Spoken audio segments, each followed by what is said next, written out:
You are now listening to the Mind Unleashed, Open Mind Industries podcast. Sit back, relax, and unleash your mind.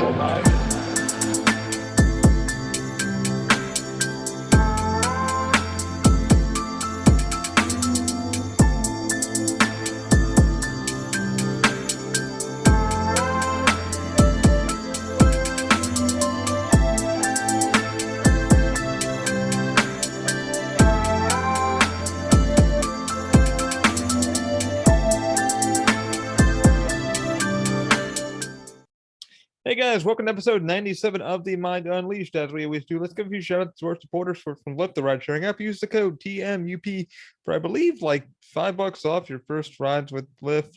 Must be in Orlando for that code to apply. Hopefully it does work where you are, but I really haven't used it in a while, but I do use Lyft a lot. I highly recommend it. I wish we'd get it to work for more places, but I'm sorry we can't. I'll look into it for you. Also, please check out Strum & Law. Strum & Law hooked us up with our USPTO and trademarking for Open Mind Industries, and he has been an amazing, honest to goodness attorney. If you're looking to get your brand off the ground or just trying to get your stuff taken care of legally and just professionally, definitely check out Strum & Law. I can't recommend him enough. Honest to goodness attorney. I found him on Thumbtack a few years ago, and he has been outstanding on guiding me through the way of just making sure the business is legit, making sure the process is right.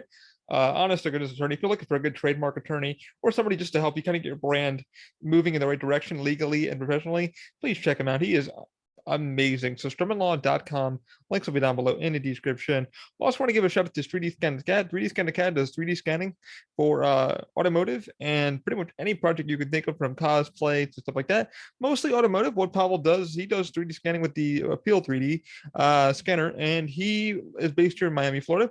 He's offering you guys about a good price. I'm going to give you the price because he keeps telling me not to sit there. He's offering my followers, people that work with me, $70 per hour. His normal price is usually $100 per hour. So if you're looking to get something done, 3D scanned for an automotive body shop or what have you, or some cosplay armor, please check him out at 3D Scan to CAD. Links will be down below in the description. He told me not to say, like, hey, the price. I don't see why I shouldn't say it. Pavel, I'm giving him the price, man. Get you some more business. It's $70 for my followers and listeners. If you guys want to holler at him, please do so. He's an amazing cat. He's also been part of their webinar for Peel. So yeah, if you're just a regular person and you want to give him a call, it's $100 per hour for 3D scanning services. You'll also get the files or whatever you need, CNC'd or whatever you have to. He'll get it all taken care of for you. Can't recommend him enough. 3D Scan to CAD. Links will be down below in the description. Who else? Also want to give a shout out to Shape Labs VR. I just had a chat with them today. They're very lovely. So what they are is pretty much a program for those who have VR headsets, the Oculus Rift, the Vive, what have you. If you're looking to get into VR sculpting, I highly recommend them. They've been amazing. I emailed them the other day to see if I get part of their tester program, and the price wasn't bad, so I ended up picking it up for about $20 on Steam. It's kind of like Medium, Oculus Medium, or Adobe Medium. What was Oculus Medium? Now it's Adobe Medium for sculpting and stuff like that. Amazing team over there. They were very kind. Told me I could give them a shout out through the social media lines. If you're looking to try out the software, or give them a run and stuff like that, $20 is not bad. Definitely recommend them. It runs very smoothly. I ended up upgrading the desktop to 32 gigabytes of RAM. So for the Oculus Medium, or Adobe Medium, sorry, and it runs phenomenally well. So I want to give them a shout out. Check out Shape Labs VR, and I'll probably put a link down below so you guys can check them out, but I want to give them a quick shout out. Anyway, guys, how you guys doing? Welcome to episode 97. I believe it's episode 97. What the fuck has been going on? Well, not a hell of a lot. I kind of took a step back. We did not the Mind Unleashed. Damn, I could tell I'm out of it. We did Up Past Midnight. Me and Del Marie did that, knock that out. And we did, if you haven't checked that out, please do so. We're really trying to get the ball rolling on that. We did one episode this month, and I was like, oh my God, I guess I got to do The Mind Unleashed. What am I going to talk about?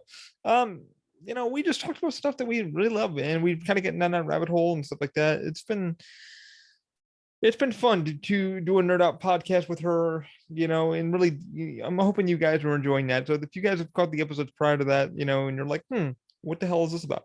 Why is he pushing this? It's because I've always loved gaming, and I've always loved, it's been a big part of my life stuff like that. And geeks, I apologize for not being as geeky as I should be. For some people, like, you're not geeky. Listen, I'm geeky in my other ways, man. I know cars, I know computers, I know guns, I know this, I know that, I know 3D printing. Just because I don't know what comic book came out in 1997 and this thing doesn't mean I don't have a love for geekiness. I've been called a nerd consistently. A friend of mine called me out the other day. He said something. He goes, aha, you are a nerd. I went, yeah, I guess I am. So, yeah, it all depends. You love what you love, and if you don't push people away for not loving. Oh my God, you love that, but you're not nerdy enough. It's like, no. Trust me, I have friends that know how to,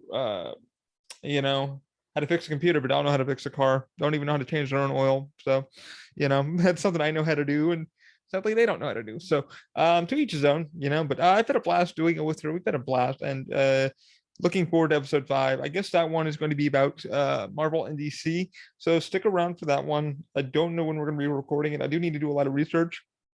One thing I am going to ask my followers and listeners of the Mind Unleashed, if you guys know a good pod or a good comic book kind of reader, I'm broke as fuck. So,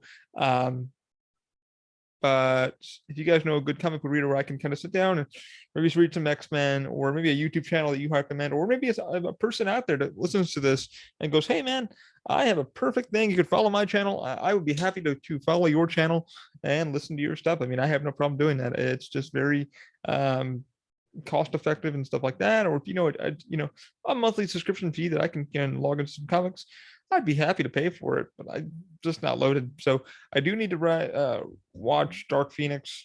That was one of the questions I got brought up on the Discord up past midnight. I've been doing some video gaming. I kind of took a break. 3D printers are fixed for the most part. I'll get into a little bit of that in just a second. We're going to be talking about Horror Nights, Halloween Horror Nights, what my thoughts are about that. We're just going to be talking about what the hell's been going on with Ali for the time being, because kind of a tech blog. We'll talk about Box. What the hell is going on with all that? Elegoo finally came out and said some stuff about that, which I'm kind of like Uncle Jesse kind of spoke about it too. And I have my thoughts and opinions on makers, like what the fuck's going on with that. So yeah, let's just sit back and relax. We'll do as much as we can, and let's just jam, man. Let's sit back and talk. Because I need some talking time to myself. But so what should I begin with? Yeah, so we did up past midnight. That's been going pretty well. So if you guys want to follow that, go ahead. Let's start with Box. My thoughts on Box. So Box, for those who don't know, is the slicer for resin printers. The Elegoos, the Saturns, the Crealities, and stuff like that. They're using the Box board, the Cheetu boards. Every printer from China is using it. Not a bad board, not a bad idea for the mono printers. Like, when I first wanted to get into resin printing, I emailed Form Labs and hit up a lot of companies, Poopoly and then Persa and all these major companies. Got mega no's, lots of no's. No, we don't do that. No, we don't do that. I will give a shout out to the End of Time to Poopoly. They were super kind. Persa, super kind response. And then Form Labs was okay. I had a meeting in my closet office at the time with Form Labs, one of their marketing people, and we spoke about the printer and what it does, and you offer this and that. I was broke as fuck anyway. I could have never afforded their printer, and I was like, hey, would you mind kind of letting me borrow one, lease one, what have you, do monthly payments on one? No, we don't do that, but we'd be glad to take your file and slice it for you to kind of give you an idea of what the shit does. And then talking to Frank Ippolito over at Tested and his shop, a Thingery and a few like that. Frank Ippolito has been on with Adam Savage on Tested and stuff like that. So being able to chat with him like live through Twitter was kind of weird, because he had Form Labs printers, the Form 1, Form 2.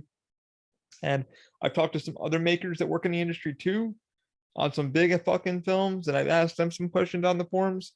And I'm kind of glad I didn't, not that I don't like Form. It's just, they're not for you or I, not for the hobbyists. They're for the engineer, the maker, the company that's trying to go out there and get a part done quickly. Yeah, they're good for what they are. Way fucking overpriced for what they are. I know Adam Savage just bought one for his shop. I was like, holy fuck. spent $6,000 on the printer, and then just the resin alone is almost $80 to $90 for a couple liters. That shit's expensive. So yeah, now that like Poopoly and this one and all these engineering resins are starting to come out and stuff like that, you can. And Frank and Bolito works on, Frank and Bolito's worked on Stranger Things and all these other things. And another company I spoke to, another, big, maker fucking place that worked on mega films like Batman and stuff like that. I talked to them personally, their shop, and they were super kind of fit. Man, they didn't hate Formlabs. They fucking hate it now because the problem was once the printer breaks, you can't get any parts for it. The supply chain was horrible. Frank Ippolito fucking he called them out directly because he was so pissed off, and somebody else called them out directly. And I was like, these are some big fucking people that work on some big shows, like multi-million-dollar shows, not $100 shows, $1 million shows, and they're calling out a company like that. God damn. And I talked to Frank Ippolito, and he said, you might want to go Poopoly. So I checked out Poopoly, emailed them, and they were so fucking lovely, man. They were so nice to hit me up and say, hey, man, we're grateful for what you're trying to do and what you're trying to look into, your crutch grips, handles, crutch tips, et cetera, et cetera. What the team said over there, and same thing with Persa, they said the technology is not there yet. And they said, what, FDM seems like the way you want to go, because the slicers are doing what the slicers do with Cura, Simplified 3D. I know many fucking people hate Simplified 3D. It does what I needed to do. I can program it to do what I needed to do. People are like, you're using the wrong slicer. Man, fuck you. I'm gonna use what I want. And it's like, I like it because there's some things that Cura does that Simplified doesn't do, and I got to worry about this and that and then the next thing. And people are having problems with Cura and all this shit. It's like, use what you see fit. If it works for your applications, then use it. I hate when people are such fanboys on something that I'm just like, fuck it, just do what you want to do. Honestly, like I'm recording this on a Mac. I use Windows, Mac, and Linux. People are like, you're a fanboy. No, it works for what I'm using it for. And I've used Simplified 3D since I've gotten. It's so effing simple for what I needed to do. I have 3 different machines I needed to run, and I have it all coded to those machines. I'm not planning on doing blah, blah, blah, blah, blah. I needed to do exactly what the filament is requesting me to do, because you got to tinker with every fucking filament. So what's the point of running double slicers when it's like, I need to do this. Okay, go in and change the G code. Cura, you have to go in and do many things, and they upgrade it, and then shit happens, and then there's a new plugin you got to put in and all this shit. Trust me, I follow both, and I've been using Simplified for quite a while. It's just simplistic for me. It's easy to remove supports. It's easy to do so much poop, and it's just so much nicer. Not that I don't disrespect anybody who uses Cura. I use both. I used to even use Matter Hackers, stupid thing, when I got the Robo. I still got to get the Robo running properly because I need to do some APS. But I digress. The problem with the resin stuff is, when I went on into that, is they still were up in price. Like the Elegoo's were like, everybody was like talking about Elegoo's, and then once you try to like, people were getting like, Uncle Jesse and them were getting like free printers, and I literally fell on the bandwagon. I literally called up a few places and was like, hey man, maybe I can get a printer like to use to try. And I really wanted to. I'm like, I'm a nobody, but I really want to try this printer. Persa said, hey, they weren't ready. Poopoly said they couldn't because the technology wasn't there yet. Sorry, we don't like lease out printers to anybody. We don't hand out anybody.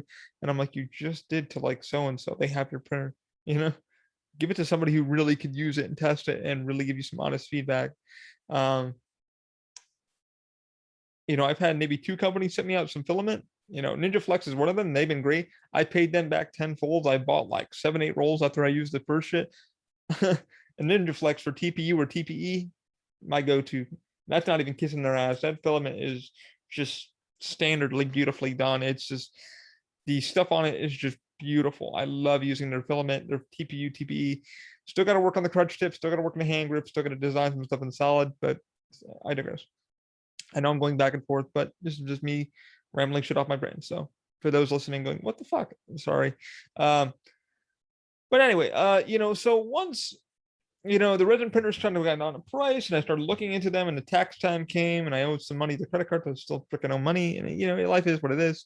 I I looked, I looked into pulling some money aside. I went, okay, well, Creality is putting a printer. Creality put their first resin printer and it looked like shit. And then I looked at the mono price, and then I looked at the Anycubic, and then I looked at, the Saturn. I looked at the Elegoo Ret 1, and I looked at the bed size and the build size, and I had to measure, how large are my hand grips. Okay, they're 122 millimeters. That's whatever on the Z and stuff like that. And then I said to myself, and I went, okay, what slicer do I need to use? And then everybody goes, well, you really need to use Cheat2Box. Cheat2Box is the only one. I really wish, it was like Simplified 3D or something like that, or just a standard protocol system that we think. But the problem is, now that all these printers are out and they're developed dev time, the devs and the companies are like, shit, man, we're not making any money. I tried using lychee. I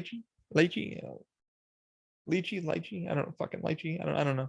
I tried using that. I'm completely blacked out from using that. It's like, oh, you need to pay for our pro service. I'm like, I thought you had a pre-service, but apparently they don't. So I'm back to using Cheat2Box. I wanted to try it out. I'm trying to find.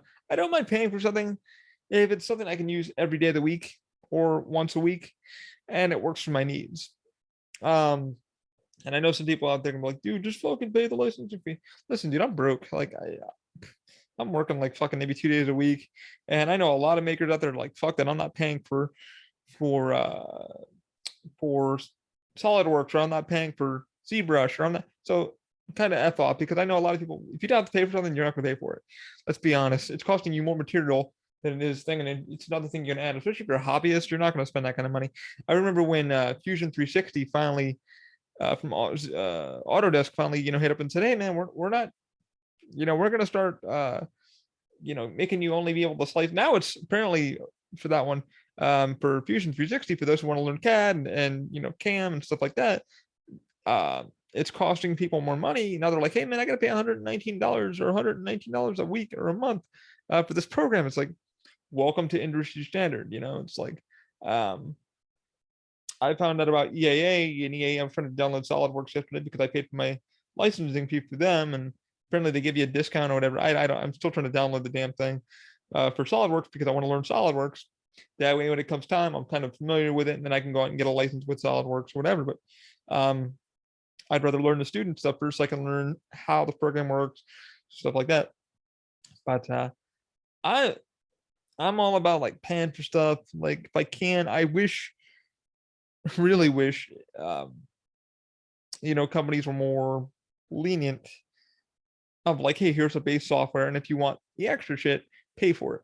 That's kind of like what Cheat2Box is doing now. It's like, we're giving you the basics, but if you buy this printer, we're going to give you a year of Pro, and I think Pro is like $99 for the year, and it has a few other features with slicing and stuff like that. The problem is that T2 was apparently monopolizing, and they were going to lock out some printers. They're like, hey, either you pay for the pro version, or we're not going to let you use your damn printer.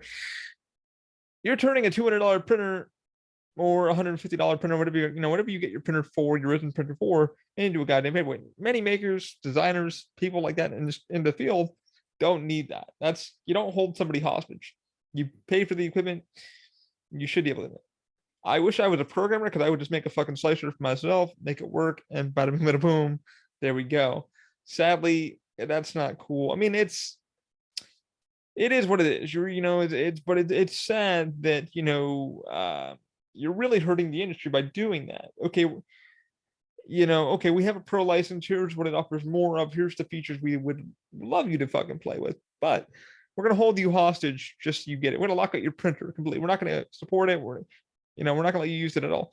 That's not the way to go. So I'm glad that Elegoo has stepped in, Creality has stepped in. They're having meetings with Cheat2Box or Cheat2, and apparently they made the arrangement. They mentioned it the other day on their site and say, hey, we've talked to Cheat2. This is what's going on. We're going to keep supporting you guys. We've all agreed. We've met at the table, and I agree. People need their money. People need bank. Okay, I'm good with supporting a company if the proper things are done. But don't hold a client hostage. Don't hold somebody hostage who already owns a printer that uses your board because you're looking for more money. That's not the way to fucking do it. It needs to be a win-win for everybody. You know, it's like, that's not the way to do it. And then you're alienating a lot of your clients that are using your software that could give you feedback and stuff like that. I understand you need to make money and shit like that, but you need to come out with an equalized thing too of like, hey man, let's do like $3 a month, $5 a month. That's $5 a month you didn't have. And what that would support your team, that would support your dev time, that would support your shit. Yeah, that's the basic software. I wouldn't mind paying like extra $5 a month, you know. But don't kill your industry either, because like you not supporting hobbyists or makers, that's going to kill you in the long run, because people aren't going to pay your $99 fee or your $100 a year fee or your $36 a month fee or whatever the fuck it's going to be. You're just going to turn so many people off. It's going to hurt the creators of the printers, Creality, Elegoo, Poopoly, and stuff like that.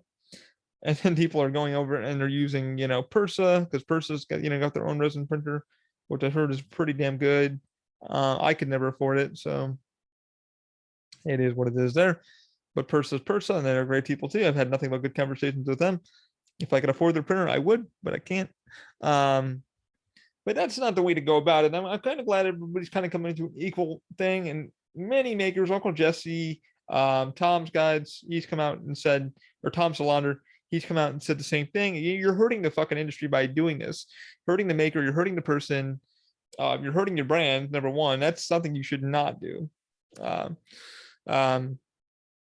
But you have to meet in the middle somewhere. It's like, okay, we're trying to make money. We understand dev time. I understand development time and creation time and work time. I fucking get it. I really get it. You have people you need to feed. You got to keep the lights on, et cetera, et cetera, et cetera. And I think a lot of companies kind of forget that too, is they kind of go, okay, well, we want to be a Fortune 500 or we want to do this. It's like, move slowly, get your stuff done right. And if your program runs well, people are going to pay for proper program. That's how, like, I invested in the simplified because I thought it was good. At the time, fucking Curl was not good, and I kind of stick by, and Curl's gotten better and it's gotten worse. It's gotten better. It's gotten worse. Oh, it has this feature now. Oh, it has that feature. It took them a long time to get there. So of course you can have two people wanting to use the FDM slicer or Curl or simplified. And I prefer simplified because, like, again, it does what I needed to do. I don't have to do much more. I can put a few numbers in it. I'm set. I know what I need to do. I don't need it to do this, and add this damn plugin. I can do all that on another thing. I'm not making $1 bajillion in my printing farm, which people don't make $1 bajillion in the printing farm right now. It's really rough. But with Cheat2 doing what they've done, and it's that was a big stress moment, because I was like, wait a minute, in a few months I might not be able to use my resin printers. Like, what the fuck? Like, why? Like, why are they doing that? And then Lightsheet came around, everybody thinks Lightsheet, and now Lightsheet's like, we're the newest, biggest, baddest thing, and you're like, okay, that's the secondary slicer. And now, but they're a paid service completely. They do have I don't think they have a free version anymore. I think they went to a paid version completely. I tried using the software and it's like, nope. It has all this pro thing. You need to unlock the code and key. And I'm like, okay, cool, whatever. So I haven't really been able to play with that one. I've been wanting to play with it. But I don't have that kind of money per month, and I can't justify it right now. Now, if I was making like an extra $400 a month, I'd be like, yeah, sure, let's throw down on some software. But I don't have that kind of cash. But like, again, I digress. I'm glad that Elegoo and Creality and all those big manufacturers have sat down with them and said, hey, listen, the only person you're fucking hurting is you, because you're fucking us, but you fuck us. Like, you just lost a lot of cash.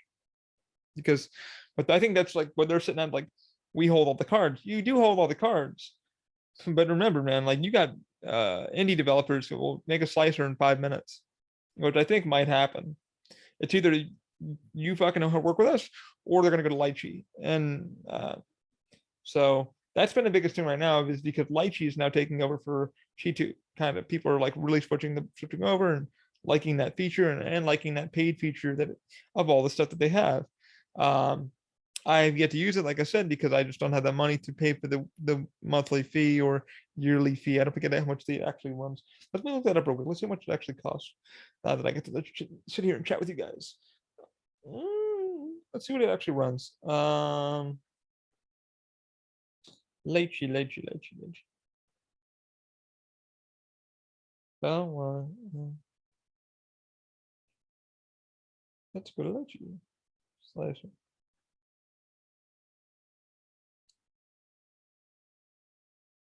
Slicer. There we go.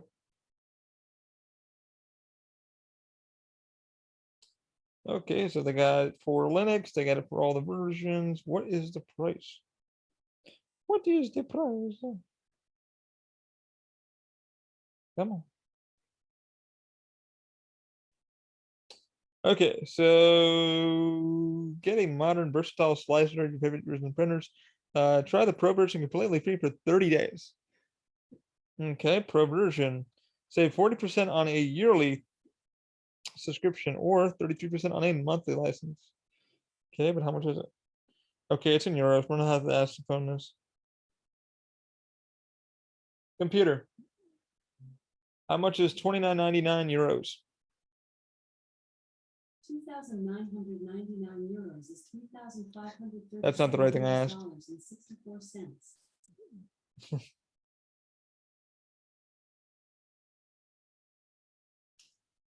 How much is $30 in euros?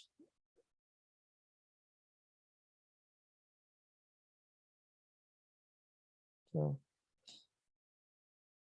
how much is $29.99 in US dollars in euros?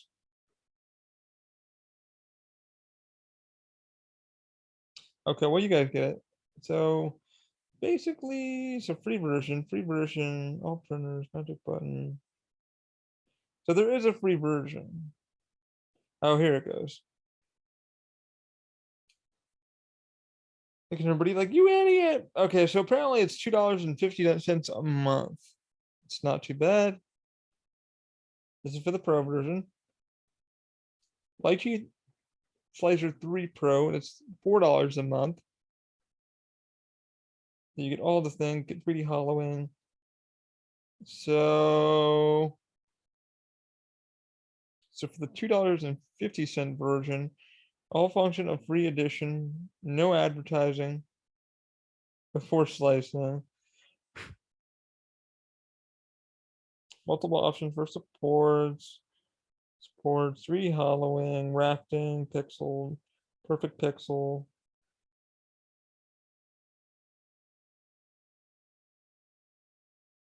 So it's $4 a month. Okay, I guess I can get behind that. Monthly bill subscription to, yeah.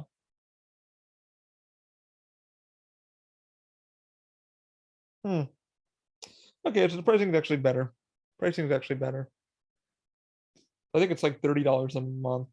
They're saying. Excuse me. Sorry about that. For yours, I went up. So you would get billed like was it? Yeah. So $50 a month, $30 a month billed annually. Regularly prices billed $50. Therefore, it's $3.99 a month. After the 12, it's $5.99 per month. Jeez Louise. Yeah, I don't mind supporting devs. I really don't.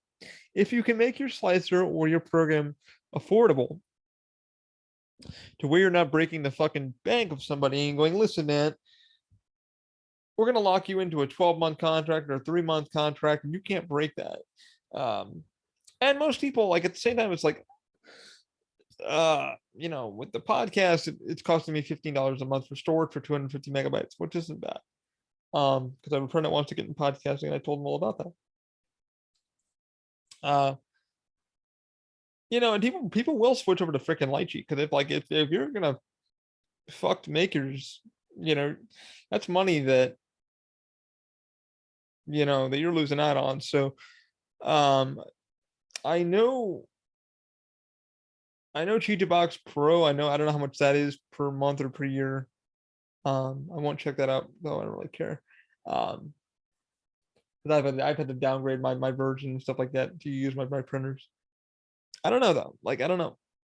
That's money that I'm just like, how often do I use my resin printers? Like once a week, twice a week. Am I making money from them? Hmm. Um, Me, because I run a business, like I can write all that shit off as an expense, which is nice. Um, but for many, man, it's like I'm a hobbyist, I'm this, I'm that. They can't really write off any of that shit. So hobbyist is kind of a hobbyist thing. Um, but it's really weird that they were willing to pretty much monopolize because it's a G2 board, apparently.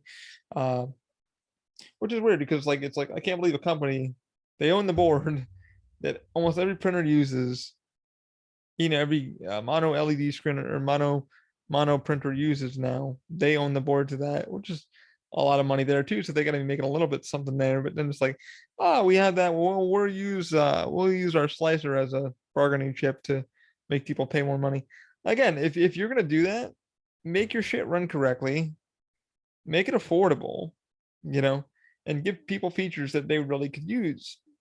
Make it worth their while and don't like charge them an arm and a leg. And that's the problem. People, why people go to Netflix or why people go to Disney Plus, why people go to they made it so fucking affordable that people are like, can't get it anywhere else. Why won't I just fucking use it? And that's the thing. Most companies are like, we want $15 a month, we want $20 a month. They're more about overhead than they are about profit, but they got to meet somewhere in the middle. And I'm kind of glad that a lot of the companies have stepped up, Creality, Elegoo, and stuff like that have stepped up and said, hey man, no man, let's do it this way, let's get it done correctly, and yada yada yada. So I don't know, we'll see where that goes. And apparently everything's on the up and up now with them. Creality announced something, Elegoo announced like, hey, we've sat down, we have had talks with them, so this is what we're planning on doing. So because it's gonna hurt, it hurts the whole industry. It doesn't help the industry, it hurts the industry, especially if you're a maker or 3D printer or company, or you're trying to better the world like I'm trying to do, is trying to make some parts and things and make a side hustle business so I can leave my day job, which would be fucking wonderful. But it's sad. But anyway, I digress. You guys kind of know my thoughts on that. It's just kind of what the WTF. What else is going on? Oh, excuse me for 1 minute.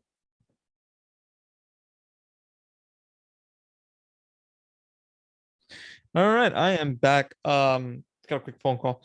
Kind of liking the Zoom feature. I'm able to pause and record and stuff like that. It helps on editing. But yeah, I digress. So what the hell else has been going on? I guess we can go into Halloween Horror Nights. So Horror Nights is happening. Horror Nights, HAR. Horror Nights is happening. People apparently are kind of pissed off. It's happening. Yay, yippity doo dah, all that good shit. Really weird stuff. I'm gonna get kind of into this, so y'all know where the hell I work. I'm not ashamed of it or whatever. It's funny. I was telling somebody the other day on Facebook that I got a call from somebody, and they're like, "Hey, you still work for Universal, right? And you think you can get us a discount and stuff like that?" And I kind of went off and I went, "You got to be fucking kidding me. We don't talk. We don't, nothing happens." It's kind of rude. It's kind of rude to be asking a friend who you never speak to, or this person also talks behind my back, and a few people talk behind my back, and they're very judgmental of like, look where you work and look where I work and I'm better than you, yada yada. Listen, you could be a fucking janitor and I would still respect you because janitors make some good fucking money. I know because I have some friends that are janitors and they make some great fucking money. And stuff like that. But we'll go and get you a beer or whatever. And I'm like, no, take your money, take your credit card and shove it up your butt. Like shove it up your ass, turn it sideways, shove it up your butt. It's weird because this is finally our 30-year Universal. I've been with them since 2007. Started over at Poseidon, worked my way over to T2, which I ended up closing T2 with amazing team, which I hope to have a few cast members on from that. We've had 2 Terminator podcasts with Maurice Host, who's a big Terminator fan. So if you guys are big into that, like you really want to like listen to those, if you want to check out his awesome shit, like he knows stuff like that, check out hopeofthefuture.net. Dude's amazing. I've had a great chat with him. I need to sit down with some of the actors and performers that I still work with that are amazing, amazing people. But gonna sit down with them and see if we can get a podcast together.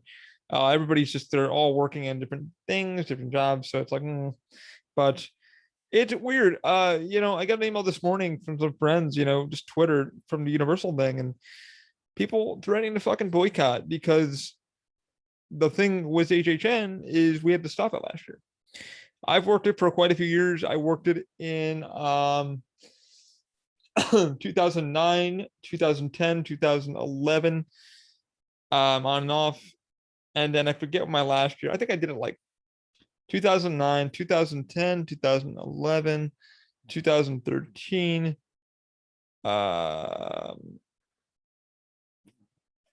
14 on and off, and then I worked it for an official year at Krampus. I forget what year that was. As a house attendant, I got to be a walker, the disabled walker, which is pretty cool. A friend of mine got to help me do that. Greg Nicotero was in the park that day. For those that don't know who Greg Nicotero is, he is the makeup effects artist that works on The Walking Dead. I tried to be a character finally. Like I went in for real auditions, never got it. I don't know why. They always casted this one dude named Damian Scott, who was freaking amazing. But it's all good. It's all good. But I find it weird that people are trying to boycott it this year. And what they're saying is, oh my God, you're putting plexiglass up, you're putting vinyl up. What the fuck, this isn't Horror Nights. This isn't the Horror Nights I wanted. Excuse me, we barely had Horror Nights the year before because of COVID. COVID is still a thing here in Florida. When I grew up, we had Halloween in upstate New York for a theme park called the Great Escape, which is called the Frontier Town. My mom was like, it was called Frontier Town way back when she was a kid, and it's owned by Six Flags. It's one of like their sister parks. It was a fun park for me. I had a great time there with a lot of friends, and they had a little bit of haunted stuff. Nothing like this shit. Nothing like Mickey's Not So Scary or Halloween Horror Nights or Hollow Scream or nothing like this. I always tell my friends that come down to visit from New York or Virginia or California or Texas or wherever the hell they are. My one buddy visited from Seattle. Another friend came all the way from London to check it out, and he was like, "Holy shit, you guys really go all out." Yeah, I was telling somebody, I'm like, it's not for the faint of heart. It's not for somebody who doesn't like to be scared, because they will find you and they will fucking chase you, and you can't swing at them. They can get like 2 feet from you and scare the shit out of you. It's a fun time. I mean, my first year going, I screamed like a little bitch because I'm a little bitch. And my buddy of mine, we hope to have on the podcast sometime. I really hope to sit down with him and have him on the podcast. Such a sweetheart of a guy. As a makeup effects artist, he's worked on a lot of the effects for the park and stuff like that during the thing. He's done a lot of molding and casting, and worked on Cabin in the Woods, the house that they had in there. And we were just talking like the other night about this year and stuff like that, what he thinks. And he took me through, and it was Walking Dead time. And the first Walking Dead, you go through the thing, and he freaking grabs me by the thing, and he pulls me back, and he goes, "Those are my hands." I'm like, oh, I kind of ran through the house like a little pussy that I am. It's kind of amazing sitting next to him because he's not, he works on the shit, so he's kind of like, it doesn't really bother me. But it's amazing time. Like last year, like I said, we were shocked. We only got to do like 2 houses, and then they did Beetlejuice at like the last 2 days of HHN because they were contracted by Warner Brothers to do it. And I work with some of the Beetlejuices, so I know what was going on. And I'm like, oh, there's a house, and that now officially this year there is the actual house. They redid everything, and stuff like that. So I don't know what it's gonna be like. I wanted to see the Beetlejuice house, but you couldn't get in. My friends couldn't even sneak me in to see the house. It was supposed to be amazing, but I find it very idiotic, very fucking idiotic, and very selfish. Pardon my fucking words. I don't really care. It's my podcast. That somebody's going to try to boycott something or harm. Apparently what the thing today on Twitter was, it was all over Twitter. Somebody posted the whole shebangle, and I was like, oh, okay, I'm reading through all of it this morning. And so be careful. Some people are going to try to kind of like boycott this and say it sucks and this is bullshit. But the thing is, you got to look out for performer safety.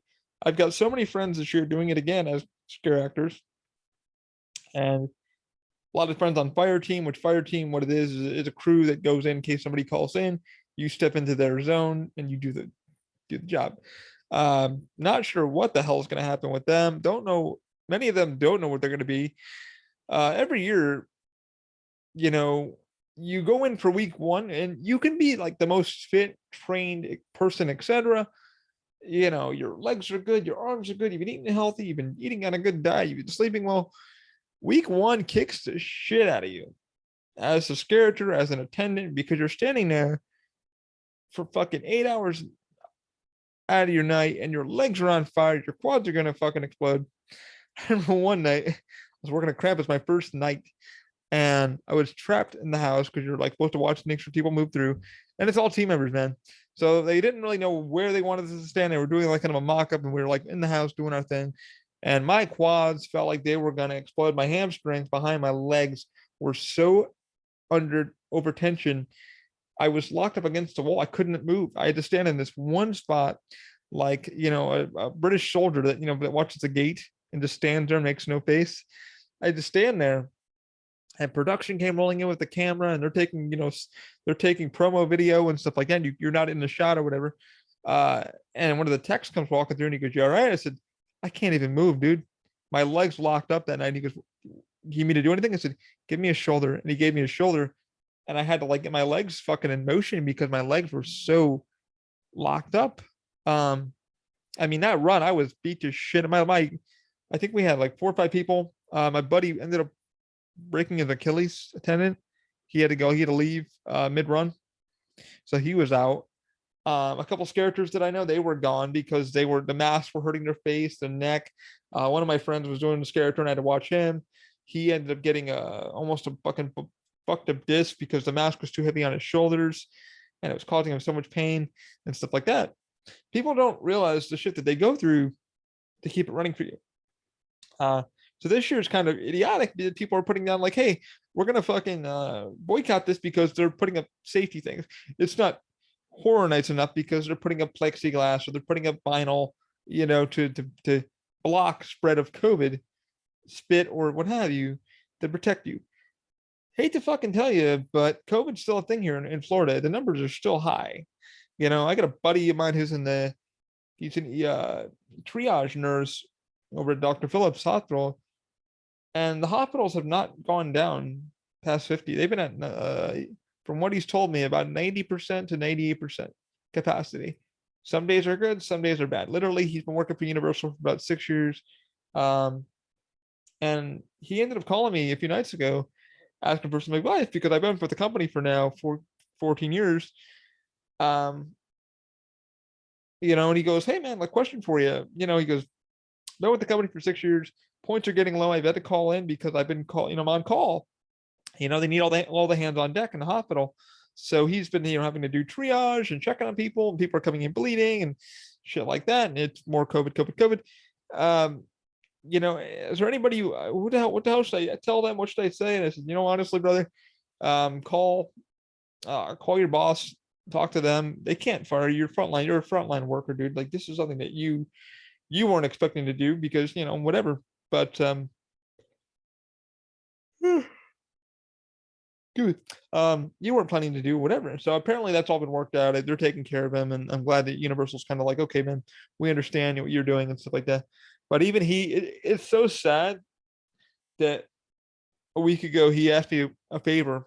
It's really weird from a friend who asked me a favor to put my mask back on. I got fully vaccinated. I'm not offended at getting vaccinated, guys. I've got tattoos. I've got fucking I take protein powders and stuff like that. The shit that people are like, "Don't judge me, dude." If they want to get you this thing right here, the thing on my wall, the Alexa, they want me gone so bad, they can do it in minutes. They can launch, Agent Orange from the clouds. If you Google that shit, what the hell that was, back in Nam and stuff like that, what Agent Orange was. Crazy what they can actually do. So people need to calm down. Please, honestly, I'm not a fan of telling people to get vaccinated, but man, please put your damn mask on, or please be safe out there, because it's sad.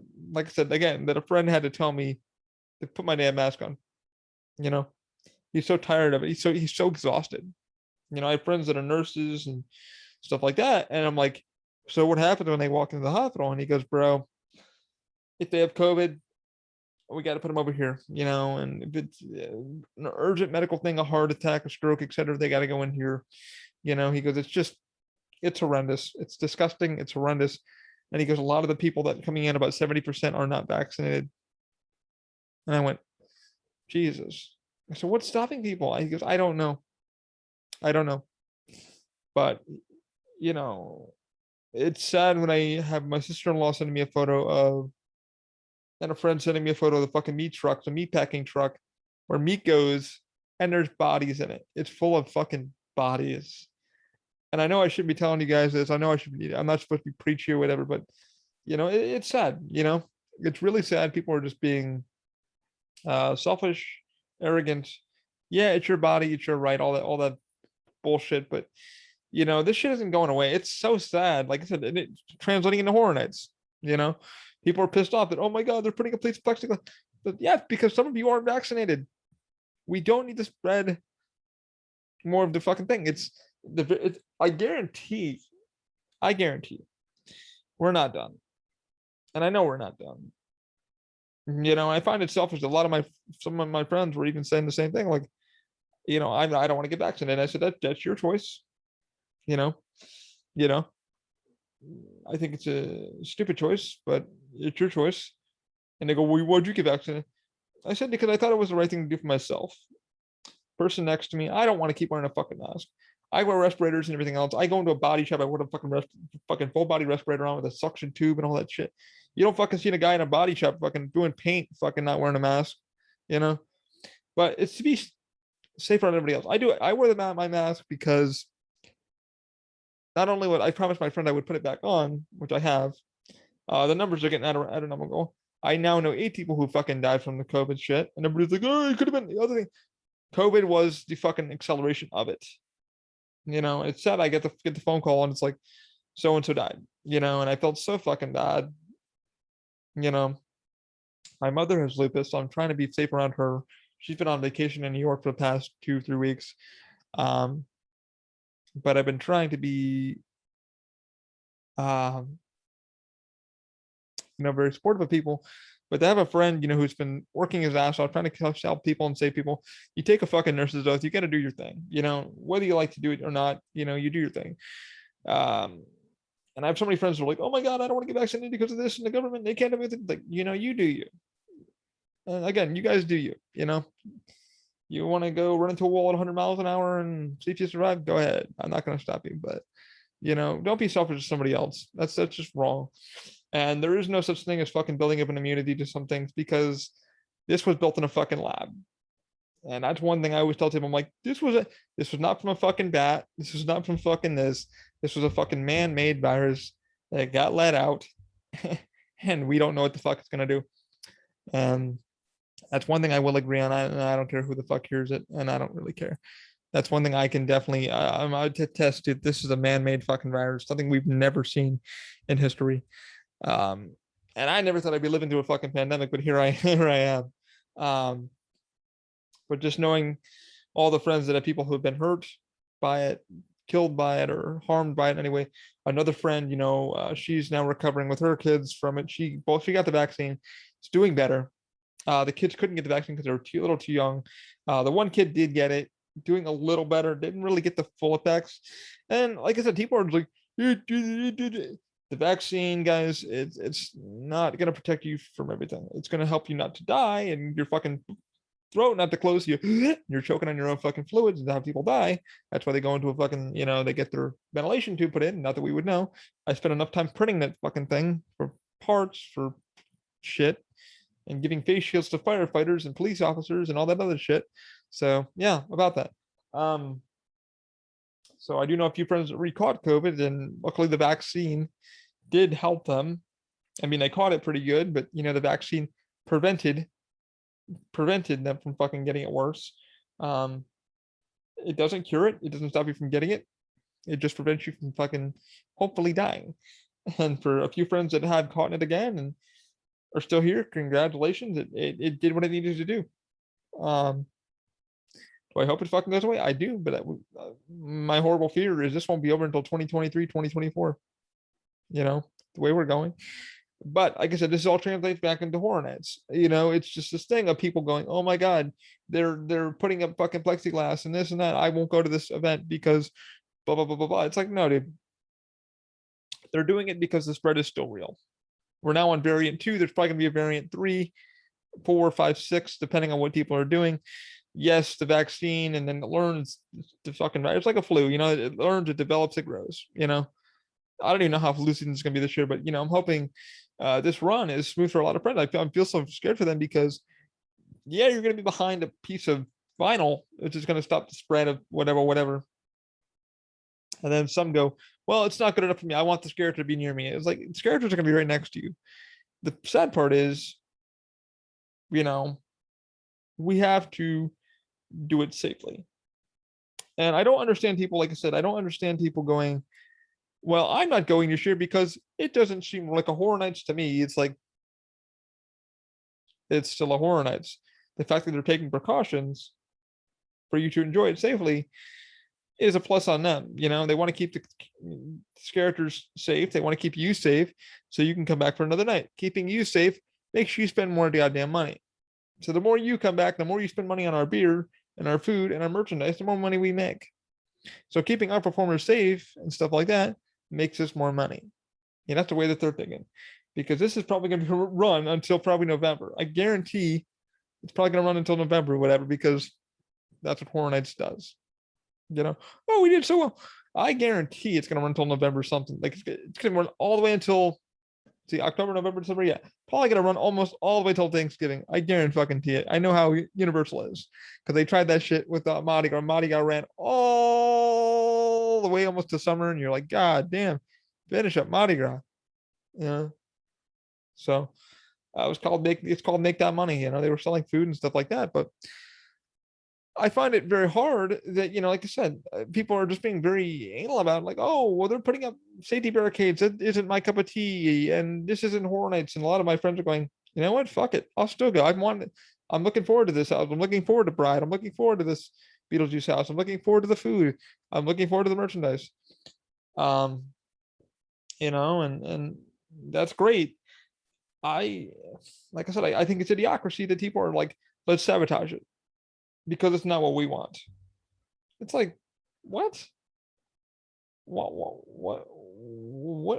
are you accomplishing by saying it sucks and it's not your cup of tea? And well, they're putting a piece of plastic between you and the guy.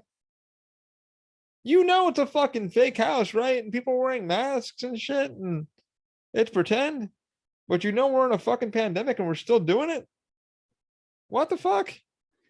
You know, just reading these tweets this morning, this whole tweet of like, how dare you, and tell me what to do, and all this stuff, and making me put a mask on and all this crap. And it's like, really? But these are just my opinions. And I really want all my friends who are doing Skirter this year to be very fucking safe and cautious, because I don't find it fair that some are trying to sabotage, you know, the run, or not even that even started. Starts, I think, tomorrow. Is tomorrow the preview night? Yeah, tomorrow's the preview night. Sorry. Tomorrow is the preview night of Horror Nights, and everybody's like, oh, gotta go check it out. So you know, a lot of my friends that want to go, and my friends who have tried the food and saw the houses, and you know, I'm hoping they have a safe run. Some people are excited. We knew something like this was going to happen with all the, you know, the barricade. We didn't know until obviously the numbers keep going up and up and up and up and up and up and up. So that's why stuff like the barricades got brought in, and you know, plexiglass at certain places, and the vinyl at certain places. The vinyl is not going to affect anything. You're still going to be able to see this fucking character, and they're still going to probably slap the shit out of it and scare the fuck out of you. So you're right there. They're right there. They're still going to be able to fucking spook the shit out of you. You know, but you know, I don't understand people that are saying that, oh, let's sabotage it, oh, let's start a strike, or let's, you know, let's boycott Whirlwind Horror Nights. I know a few friends have said, hey, you know, I'm gonna go a few times this year. I was planning on getting a pass, but I don't know how I'm gonna feel with that element of, you know, not being as scared because the character is behind a piece of vinyl. And I'm like, it's still going to be Horror Nights. Yeah, but it's not the same. I really wish they would get a little closer to me. I like that, style of fear and that kind of frightened. Yeah, I understand that. That's to each his own. Um, yeah, it's just, I don't know. I find it hilarious. I really do, that people want to sabotage something that hasn't even started yet. But if they don't get their cake and eat it too, it's not their Horror Nights. I don't know. I really don't understand. Um, that mentality, but well, it is what it is. Um, but I hope it's going to be a good run. The food looks amazing. I do want to try some of the food out that's out there. Um, I might go one night to do Beetlejuice and a few other houses that my friends are working at. I would like to see it. I would like to see some of the props and effects. But it's just, we should be grateful that they're fucking doing it through a pandemic again, because last year we only got 3 houses. Like, they did it super late and they set everything up. And, this year they're at least trying to do a full HHN run, and they're trying to do it safely and calmly and what have you. But people are so ungrateful because it's not my Horror Nights. Okay, fair enough. Anyway, I digress. So I want to wish everybody who's doing Horror Nights, be safe out there. Please be safe. All the people on my Friends on Fire team, good luck on getting your role. Please be safe and hydrate and stretch, and please don't break your bodies. Good luck on tomorrow night for your preview night. For those of my friends that are going, I hope to try some of the food because the food looks amazing. Excuse me. But yeah, please be safe out there, and I wish you guys a happy Horror Nights run. I hope your bodies can hold up. What else do we want to talk about? You know what? Let's talk about Disney real quick. Oh my God. So, geez, Louise, Disney just announced their fucking annual passes. Holy hell. God. Man, I wasn't expecting it to be as wild as it was. My family works there. My mom used to work there. My stepdad still works there as a concierge. Does IT and stuff like that, but it's kind of hard to get passes. I have friends that work there over at some rides, Minnie, Mickey, etc., and Space Mountain and all that good stuff here. Geez Louise, like, what the F? Disney? Why have you got up in price? It's all over Facebook, it's all over Twitter. It's horrendous. Like, I even put it up like, well, it looks like I'll be skipping Disney for a couple more years. Like, geez, I can't afford that. So they went up about $20, $40 in their passes now. So it's really damn expensive to get to Disney. And some people are complaining, well, you guys get to live there. So you guys get the annual pass, the annual pass discount. Man, even with that, it's kind of really ridiculous because you still need to get a pirate pass, as I call it. Let's pull this up for you guys so you guys can see. It's on. I put it on my Facebook, but it is wild. Let me pop it up on my Facebook. Actually, I took a photo. Yeah, okay, here it is. I put it on my photos. Excuse me for looking this way. So, okay, I pulled this up on the Walk to Walt Disney site at like 3:00. So Walt Disney annual pass holder program, choose from 4 unique passes. So you got the Disney Pixie Dust Pass. Really? That goes for $3.99 plus tax. Or let me zoom in here because I took a screenshot. So, or $19 per month for 12 months for Florida residents after you do a $205 down payment. Visit one or more Walt Disney theme parks on most weekdays. Advanced park reservation subject to blackouts and including park peak holidays. You can hold up to 3 reservations at a time. Available for Florida residents only. The second one is Disney's Pirate Pass, which everybody else like, I don't want to be the pirate, the Jerry Seinfeld thing. That one goes for $6.99 for $45 a month. It's pretty much the same thing as you just saw. There are some blackouts. It's kind of like a Disney Gold Pass. I had the Gold a year and a half ago. It was great. Really used the hell out of that. So $205 down payment. Then you have the Disney Sorcerer Pass for $8.99 at $63 a month, which one of my friends is like, I'm buying that shit. I'm like, yikes. Still $205 down payment. You get 5 reservations at a time. Parking. So blackouts refer, and then the last one is Disney in Incredi? Disney Incredi? I can't even Incredi pass. I'm probably pronouncing that wrong. I don't really care. 1200 a month. You might as well say 1300 a month. 99 or was it 1300 plus tax? That's for the whole damn year.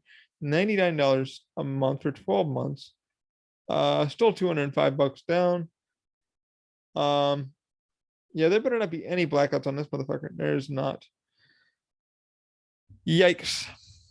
Disney, what the fuck, man? Like, that is ridiculously expensive. That extra $20, man, that adds up pretty quickly, and you do need to pay a down payment. We did the down payments for the weekday only pass. It was like $15 a month for the down payment, or $15 a month for the weekday only one, which we could afford. It was like $23 a month, and we ended up using that one for quite a bit. And then we decided, you get blacked out with the first one for quite a bit. I was blacked out through pretty much all the holiday from Thanksgiving, Christmas, etc. So you're only actually, it says 12 months, you're actually only given about 8 months or 7 months to go in. So that's not good. So you shouldn't be paying for a fucking pass you can't really use, but yeah, you got to pay it. So I remember getting pissed off at that and calling up Disney going, listen, I can't even use my pass. And they're like, oh yeah, well, you're under a contract for whatever. And I'm like, yeah, but I can't use my pass this month. What the fuck? That should be taken out of my, taken off the contract. You shouldn't be charged for months you can't go. That's what the fuck, Oh, we're sorry about that. Yada yada yada. So we ended up going with the gold the next year, and we got blacked out for quite a bit there for the main holidays like Christmas, Thanksgiving, etc. But we were given, what was it, like 10 months? Yeah, we're given like 10 months. Plus parking was good. Discounts were nice. And people were like, hey man, have your stepdad get you a pass or whatever. Like, have him give you like a pass. He never wants to go. And I have friends that do want to go, but they can't get in. They don't have days off, and it's getting to Disney as a bitch. And ridiculous. And then like I have so many friends that are like canceling their passes now. A lot of my friends are like, I can't afford that. When you do, $205 on top of your down payment plus your first month's fee is needed that month too. So not only are you paying 205, the next month you have to pay you have to pay your monthly fee. I remember doing that because I was like, I paid my down payment, and then they're like, oh, so get ready, your first payment starts blah, and I'm like, whoa, holy fuck. So I'm paying this now, like I haven't even started yet. And they're like, well, welcome to Disney. And you're like, ow, ow, that hurt. So yeah, ridiculous. I have like so many friends on Facebook and Twitter and everybody tweeting going, I can't do this. I can't do this right now. And honestly, I wouldn't do it. I honestly wouldn't do it because Tron's not ready to go. Guardians of the Galaxy is not done. COVID's still a damn thing. Entertainment's really not back. There's not a lot of shows going on. They're just now getting in the swing of things. A little bit of Disney. Parking still sucks. This still sucks. That still sucks. Some Mickey's Not So Scary thing is crap this year too. So yeah, it's kind of some BS. And now they're charging for the genie system and all this crap. So it's like, let me take a break. Disney's for people who've never been. Like I've been very, very fortunate in these past couple years to be able to go to Disney and have friends that work there and invite me to Disney. It's fun. It's a great place. It's definitely in the land of make believe because it looks more amazing than it actually is. Especially when you get to kind of see what's behind how it's made, and you're like, you see all your friends that work there, and you're having beers with them and lunch with them, and they're all like, ugh. And you're like, you okay? And they're like, gotta go work fucking Disney, man. So having parents that work there too, and how bad Disney is, like, Yeah, you're a number there. Universal's quite different. I mean, I've been working Universal. I mean, they got their own. Universal's got their problems too. I'm not saying both are great. I've had a good experience with Universal for the most part. For the most part, um, had some bad managers and bad coworkers, but for the most part, uh, the company's been good to me for the most part. I can't knock them for that. They do their best to try to work with you. Um, but yeah, I could never work for Disney. I remember the time like my mom was working for the Tree of Life and the hell was it? The hell was it Lion King show? Yeah, Lion King show. I was working at Universal for like a year or 2 years. And as you see, I have earrings in my ears. And I've had those for eons. Just the way I am. Anyway, so I go to work there. I'm like, mom playing in the park. My mom gave me some passes to play. And I'm just riding some rides. I'm walking around the park, enjoying Animal Kingdom. I went on safari at night. That was super cool. I did the Kali River Rapids. I always wanted to do. I did a few things. Got a couple snacks. Waited for my mom to get off of work, and I'm waiting for a couple coworkers of hers to because we're all going back to do a barbecue at the house. And her boss comes up and says to me, "We'd love to have you. Really would love to have you, but I think what three things need to change." And I go, "Oh, what do you say? The attitude, the earrings, and the soul patch right here need to go." And I go, "Yeah, I'm not changing any of that for you." I said, and he goes, "You work for Universal, right?" I said, "Yeah." He goes, "Yeah, I don't think they would appreciate it either." I said, "Well, I've done pretty well at Universal so far. I've had some complaints, but for the most part, I've been a very good team member there. That's what we're called, team members. Disney is cast members." So you know, when your mom is such a noob. We go to Universal one day, and she goes and she goes, "Yeah, I have a cast member here." And I go, "We're not Disney." And she goes, "Oh, I don't know much about more team members." She goes, "Oh, well, I don't know, some team member thing." So yeah, that's what we're called. We're called team members because you work as a team, cast member because you work as a cast or an actor on set, going into the utilidors and not being found or whatever like that and stuff like that. Um, but I always thought that was funny from her boss. Three things need to change: your attitude, your earrings need to come out, and your soul patch needs to go away, which is this thing here. I had to go tea at the time because Universal was not as relaxed as they are now, which I'm glad they're more relaxed. I really wish they would allow hoopties in my ears. They allow studs and stuff like that. I am hoping, Universal, if you're listening, and I hope I don't get fired tomorrow. just kidding. I am hoping that we are more relaxed on our dress code more. I mean, Disney just allowed tattoos and long hair. Like I get to have long hair now, and the reason why I'm growing my hair, for those who are wondering why the hell my hair is long, I'm growing it out for cancer. I'm growing it out. I don't have cancer, but I'm growing it out for a wig. So I decided COVID's a thing, and I don't want to cut my hair. So as long as I've had it in a long time, and I'm going to once it gets to 10 to 12 inches, I'm going to cut it and donate it to whatever good charity there is. That if you guys have a suggestion, I know somebody said Locks of Love. I know somebody else said another charity that they would recommend, because wigs cost a lot of money. So apparently wigs are anywhere from $2,500 to $3,000. So for people who are in need, my aunt had to wear a wig for a while for her chemo and stuff like that. And a friend of mine had to wear a wig that was over $2,500. So I will donate my hair to somebody in need. I think it would be a good idea. And something I've always wanted to grow my hair out anyway, and some people like it long. A lot of my friends like it long, so yeah, why not do that? And if it saves money on haircuts for a while, why not just grow it out, put it in the bun, and go on my day.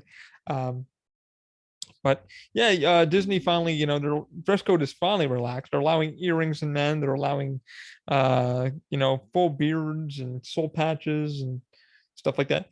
The problem is you have to get with the times, man. Like, people. The thing I have to say about Universal's dress code is it's cool because you don't have to go in and look.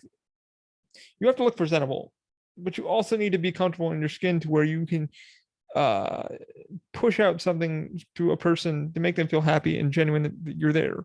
It's nice to break someone's balls for not wearing a Cowboys jersey, or just be yourself and be genuine with them, and let them enjoy their vacation, because shit, they spend a lot of money fucking have fun with them. I've had a couple instances where I've had some people really pissed off and have come up to me and apologized later, saying, hey man, it's been a long week. We went to Disney first and this and that and the other thing. I'm sorry I yelled at you about, waiting in the damn line forever, that you didn't deserve that, and we talked for a little bit and, and talk about their day and what the hell they've been up to. And it's cool to be genuine with the guest that comes in and talk about the weather or a book they're reading or a prop they're looking at, or, I get a lot of questions at the show that I work at, or, the ride, or what are my favorite places to eat on property, where have I eaten? And a lot of times guests do that, they'll stop me and say, hey, looking to have lunch, where do you recommend? And then I get to sit down with them for a quick second and go, what do you like? What is your budget? First question I would, what's your budget? What are you looking to spend today? Do you want something quick, or do you want something to sit down for a little bit and get some air? Or do you want something, snack upon? Do you want something quick? Do you want something yum yum? And it's cool to sit down with them like that. But the Disney side of it is like, you're a fucking number. I've got some great, wonderful, wonderful friends that work there, and there are some great people that work there too. However, it's sad that a lot of articles have popped up. My buddy posted an article. One of his friends left Disney, and she wrote a nice article about how she felt, how it's no longer the magical place that she wanted to. My mom was the same way. My mom was a big fucking Disney fanatic. Mom had to have the Mickey Mouse TV, had to have Mickey ears, had to have the clock. Oh boy, it's for you. Ha. Yeah, I can do it pretty well. That damn. Oh boy, ha. It's for you.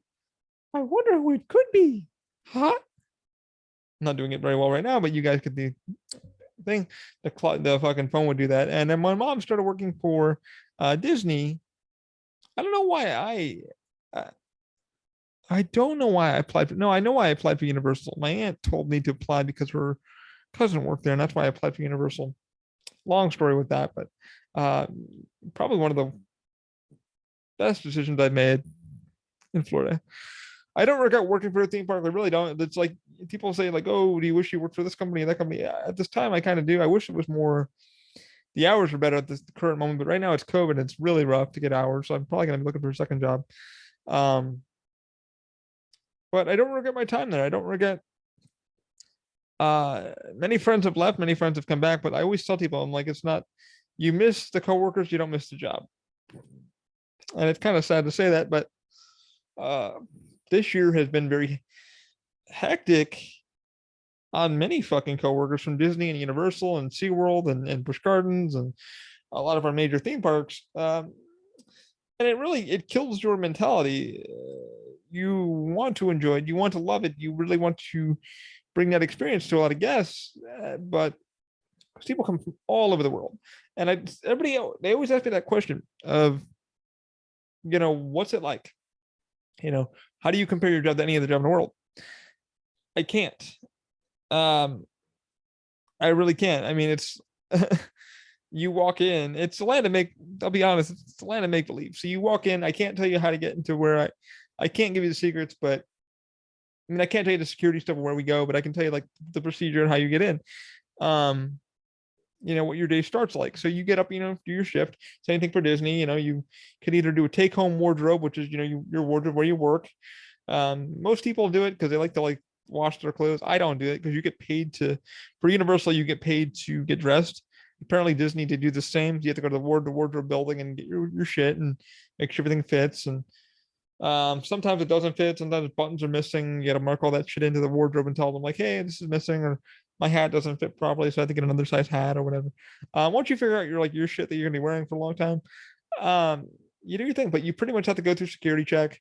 You tap your ID on the stupid reader, it shows for us green, and then you go through a metal detector, which we all have to do. All the guests complain like, oh, we all have to fucking do it. Even me, I have to go through it every day, put my hands up. For Universal, there's a story if you really want to look it up. Just type in Universal incident, you'll find it, and that's why we have metal detectors. But Universal's got it done right with that, because everybody goes in all at once. You go through City Walk, go through the main area, the rotunda, and you're just going in. I gave insight on how to get through Universal. I need to make a newer one because somebody was like, I liked your little insight on how to do it. It worked out well. So I'll do a newer one sometime in the future. But yeah, you'll go into your wardrobe, you'll tap your ID, they'll say, okay, you're good to go. You walk in, maybe you can go. We have a little store when you walk in, so you can go get a cup of coffee or a snack, something like that. And then you can go and you go get your scent, you go into your row, wherever your shit is, and you grab your shit, you check it out for the day, you go into your the locker room, which is a men or women's locker room. You go get your locker, you get dressed, you make sure all your shit fits, and then walk behind the back lot, and it's where movies are made, because Universal's a real goddamn studio. You see production trucks rolling around, you see maintenance trucks, you see everything. And then you go through the damn park, and unlike Disney and Universal, you have to go, there's no utilidors, so you got to walk through the park. You can go around the park in some areas, but you have to walk through the park. And the reason why I think they like that, not only is the way that they built, it wasn't planned to be a theme park, it was a film studio. I keep telling people that. I'm like, it's a live film studio. There's like Dave's school on property. There's a digital animation school right on property. There's real sound stages where they do, they shoot movies here, and they're shooting apparently AEW dark matches over in the sound stage. They just announced that, so they're back doing that. And then they were doing a movie there the other day. I don't know what for. I was told to shut up when I was walking back there. The red lights were on. I was like, oop, shut my hole. And they're like, you're good to go, and you could talk and stuff like that. That's where they had Blue Man and stuff like that. Nickelodeon obviously was all filmed back there. But you'll go and you'll walk through. And I guess the reason why they kind of like that, not only was it was not designed for us to have utilidors and stuff like that. But they want you to walk through, because guests can stop you and talk to you and say, hey man, like, where's this? And what? I always like that statement of, do you work here? You stare at yourself and be like, I don't know, do I? We're in a name tag. They always look for a name tag, So, wearing a name tag, you're wearing a certain, clothing, or, whatever. For us, for Fallon, it's the business suit. For me, for the one show I work at, it's just a little, white shirt with a vest and a black pair of pants. And I get stopped all the time for, Bernie, do you work here? Yeah, I do. So, question of like, where's the bathroom, or was that ride open, or do you have this? Can you find this out for me? And usually I don't have a radio on me yet, so I'm just walking the location, and then you start your day. But like, it's hard to compare the fucking job. I always tell people, I'm like, it's really hard to compare. Like, you clock in for the day and you sign your shit and you get ready to get the briefing of what your day is going to be, how many people in the park. Same thing for Disney. You have to psych yourself up to this mindset of like, oh my god, I'm going to work. And some days, man, you could be dealing with 18,000 people, your minimum, all the way to 30,000, all the way to 50,000 per day. And the most I've dealt with in one day was 53,000 in one park. We have two, so and the craziest shit I've ever done, I always told somebody, like, the craziest shit I've ever done was the Harry Potter opening, when we opened up the Wizarding World, over in Islands. There's a fucking helicopter photo, and I'm probably in that crowd. I was literally called on my day off to pretty much walk in and tell people, unfortunately, you didn't make it today. And I've never seen so many pissed off people. I mean, it happens. You get there and you're like, this is our game plan. We're going to go to the Wizarding World. We're going to go ride Harry Potter. And it just didn't happen for many people. You had to bring them over to USF. USF stands for Universal Studios Front. IOA stands for Island of Adventure. But, I was standing there by Margaritaville with a sign and a bottle of water, and literally just telling people, I'm sorry, are you planning on going to the park? Yeah, we're planning on going. Unfortunately, today it's just booked up right now. The wait time is this. If you'd like to wait in this line, you're more than welcome. But I was called every name in the damn book that day. I was everything. I was called everything in the book that day. I can't tell you how many times people told me they're going to have my job, which you can gladly have my job. I don't mind. You really could have my job. I wouldn't give two shits that day. That was hot. It was tiring. 8 hours of hell. Helicopters flying overhead, news helicopters and stuff like that. But it's like no other job in the world. It really isn't like no other job in the world. Like, you meet everybody from all across the continents, every country. If that, I've met people from South Africa, Dubai, England, you name it, Germany, everywhere, man. I've met people from Zimbabwe to Brazil. I mean, Brazil, obviously. Everybody's like, yeah, bro, they all come here. No, we love you, Brazil. We just don't like your tour groups. There, I said it. We love you. We don't like the tour groups that come. They're very, very, very rude. They are. And for people who know what I'm talking about, Brazilian tour groups are like no other. The Brazilian people are beautiful people. They are kind. I've met so many Brazilian families. My buddy is from Brazil, who we work with. And even he looked at me one day. He went, "Oh, shit." What? He goes, "Fucking tour groups are coming." And he said it in Portuguese. And I'm like, "Wait, what'd you say?" He's like, "The tour groups are coming." So I remember one day he wouldn't even speak Portuguese to them. He was like, go, it's like go. Because they're like Portuguese. And he's like, and he said something and he said like one word in Spanish and he wouldn't speak for, he wouldn't say anything. I'm like, "You're such an asshole." He's like, "No, bro, because the minute I say something, I'm gonna be asked so many damn questions in Portuguese and I gotta answer them. And I don't want to, you know." Skadoodle, you know. Um, like I said, we love the Brazilian people. I love Brazilian people. They're amazing. I have plenty of friends from Brazil. Um, but the tour groups are nothing like I've ever experienced. If you've seen them in Florida or, they are big, loud groups. They are very noisy. And whew, and from what I've been told by a few Brazilian families that I met through the years, because I've met many people from Brazil, Rio de Janeiro, and a lot of other parts of Brazil who are very, very kind. One family I was talking to when I was working one day, they were on vacation from Brazil. The father did something, I forget, construction or something. Not a very wealthy family, but he was explaining to me that the people that we see from the tour groups are wealthy people, very, very, very wealthy. And when I mean wealthy, I mean wealthy. He said their parents, the children are sent off on a tour group. So these kids are very well off. The parents just give them a shit ton of money and they're taken through Disney and all the major things and this and that thing. And a lot of them live in either Rio or they live in a very, very expensive part of Brazil. Their parents are lawyers, doctors, very, very expensive, extravagant people, which I didn't know. I mean, I figured they were well off, but I didn't know they were that well off. But this family explained it to me, and another friend of mine from Brazil explained the same thing to me. He goes, "Yeah, those people are from the expensive part of Brazil. That's why they're very anxious and obnoxious and stuff like that. And they don't really give a flying shit." So again, I mean, no hatred toward Brazil. It's just something that we see every year. And if for those who do know what I'm talking about, yeah, Brazilian tour groups suck. They are very loud, very, very loud. They do spend a lot of money here in the States. And a lot of my friends work at the outlets in here in Orlando. And Dell actually worked at GameStop, and a lot of them would come in to buy games. And they go, "What is this? What is this?" And they didn't know what tax was because in Brazil they don't have tax. And they go, "No, I'm from Brazil." And she goes, "Yeah, honey, welcome to the States. You got to pay the tax." "But I'm Brazilian. I don't have to pay tax." No, welcome to the States, dude. You're paying tax. That's why Florida has the lowest tax rate because tourism pays for the tax. And look at me getting on Team Park Talk and we're talking about fucking 3D printers and shit. But that's how it kind of goes. That's what I learned from my buddy who does our tax stuff. And he goes, "Yeah, man." He goes, the tourism, if it wasn't for tourism, Florida would have a high tax rate, but it doesn't because of tourism. So again, like I said, love Brazilian people. I don't like the tour groups. And if you are like, how dare you honestly meet a tour group, you will be saying the same thing I'm saying right now. Like I said, the family that I met 3 years ago, they were super nice and they were from Brazil. Very, very, very lovely people. I got to talk with them a little bit and talk to the dad. They were waiting for the show, so we ended up talking a little bit.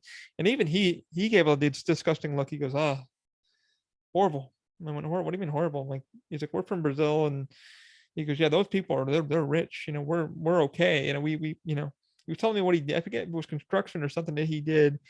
And the wife did something. But they're explaining, like I said, he was explaining what happens. The parents send them off with a lot of money, and this is why they have all this money, and yada yada yada yada. And I was like, "Oh, okay, I didn't understand that." And then my Lyft driver one night was from Brazil. She was an engineer, and we were talking because we had to wait for my friend Dana to get out from her thing, and me and her were talking, and she left Brazil and was telling me how crazy it was. And then Ben, the Terminator, his wife is from Brazil, and she was telling me the same thing. So it's weird, man. Like, it's weird to talk to people from Brazil or from the islands of Puerto Rico or whatever. You get to learn so much about how it really is and what it's really like. And then Ben was telling me a story about, like, he was laughing at actually because his friend got robbed apparently, and the three guys trying to fit in the guy's. They hold him at a gunpoint, and they're trying to fit into his car, and the guy started.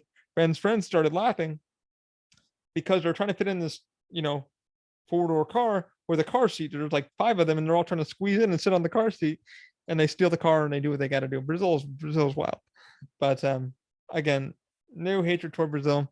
I just don't like Brazilian tour groups. I think, if you'll understand. And a lot of my friends that are from Brazil would say the same thing. They're like, "Oh my god, dude, tour groups suck." And like I said, I asked my friends, I'm like, "Why don't you speak Portuguese?" They're like, "Dude, the minute I say something, I'm gonna get asked all these stupid questions, of this and this and this, and I don't want to speak it." So they would always hide. They're like, I always ask my friends, I'm like, "Speak Portuguese." They're like, "No, no." It's like my friends who speak fluent Spanish. They don't like speaking Spanish because the minute they say something, they get stopped for a question, and then everybody and their grandmother comes up to them and asks them shit in Spanish. They don't want to speak it.